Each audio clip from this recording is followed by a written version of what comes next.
Good afternoon. Aujourd'hui, nous sommes le jeudi 28 mai 2020. Vous devez normalement regarder cette vidéo à partir de 14 heures. Alors, vous deviez chercher un peu le vocabulaire du texte de la page 87 dans dans votre livre, hein, The Bush Boy. Donc, le travail que je vais vous demander de faire pour la prochaine fois, je vous avais demandé de ne pas le traduire par écrit, mais d'être capable de le traduire mentalement ou oralement, ou en tout cas de bien le comprendre. Mais maintenant, le travail que je vais vous demander à faire pour la prochaine fois, c'est effectivement de le traduire par écrit. Et je vais attirer votre attention sur un certain nombre de choses pour vous aider à le traduire correctement. Alors, on reprend ce livre, et on reprend ce texte, pardon, page 87, The Bush Boy, le garçon du bush, le garçon de la savane. Mary and her younger brother Peter are the only survivors of a crash in the Australian desert. Tout ça, c'est presque du mot à mot. Et, alors là, ici, on a un présent. Parce que cette introduction décrit la situation. C'est comme si on voyait les choses. Alors, Marie, alors je vais quand même vous mâcher le travail, hein. Marie et son mot à mot son plus jeune frère. Son jeune frère, il est plus jeune qu'elle, donc on va dire quelle expression qu'on va utiliser en français. Peter are the only survivors. C'est quand même pas très compliqué. A crash, si vous ne comprenez pas crash, regardez l'image qui est à côté. Qu'est-ce qui leur est arrivé? In the Australian desert, pas de problème. They are facing death. Ils font face à quoi? Parce qu'ils sont quand même en grand danger. From exertion and starvation. Je vous avais demandé, je pense que vous l'avez déjà fait, vous avez cherché le vocabulaire. When they meet an aboriginal boy who helps them survive. Ou là c'est to survive. Help them survive. Ce serait correct aussi. Alors là, il ne devrait pas avoir de difficulté à traduire, mais pensez bien à traduire au présent de l'indicatif, puisque c'est juste ce n'est pas une narration, c'est une description à titre d'introduction. Mais ensuite, donc l'auteur du texte, eh bien, il raconte, et au prétérit, pour raconter, il utilise le prétérit, principalement le prétérit simple, mais aussi le prétérit progressif, vous connaissez. Donc attention à ne pas utiliser le présent de l'indicatif en français.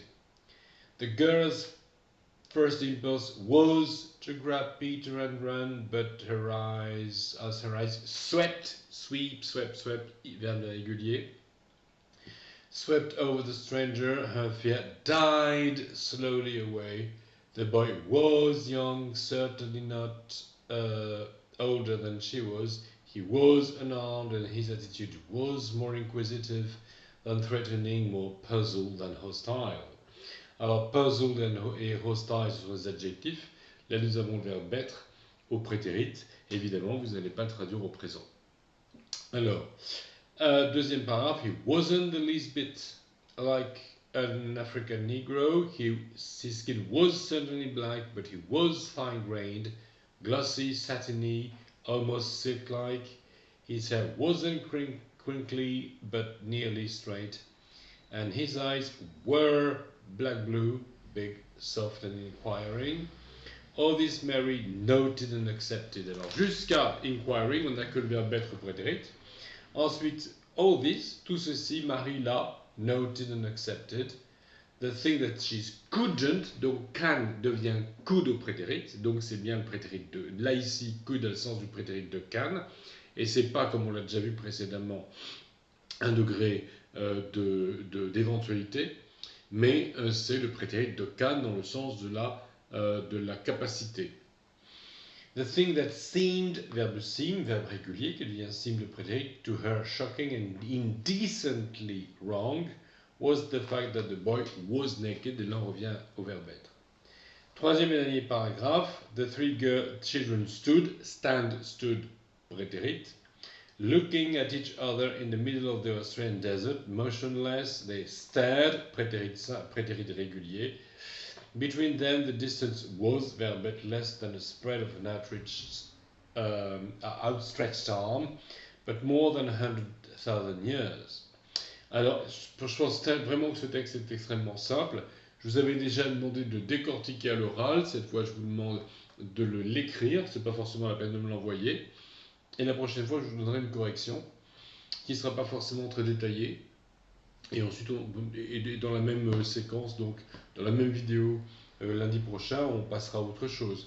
Mais là, je pense que vous ne devriez pas avoir de grandes difficultés pour traduire ce texte. Donc, là maintenant, pour la prochaine fois, là maintenant, vous deviez le traduire mentalement, être capable de traduire. Cette fois-ci, je vous demande de le traduire par écrit. Et la prochaine fois, correction. Et on passe à une autre séquence. Ok, bon, pas beaucoup de travail. Hein. On m'a demandé de lever le pied parce qu'il paraît qu'on vous en donne trop. Donc, je vous chouchoute actuellement. Allez, ok, bye bye.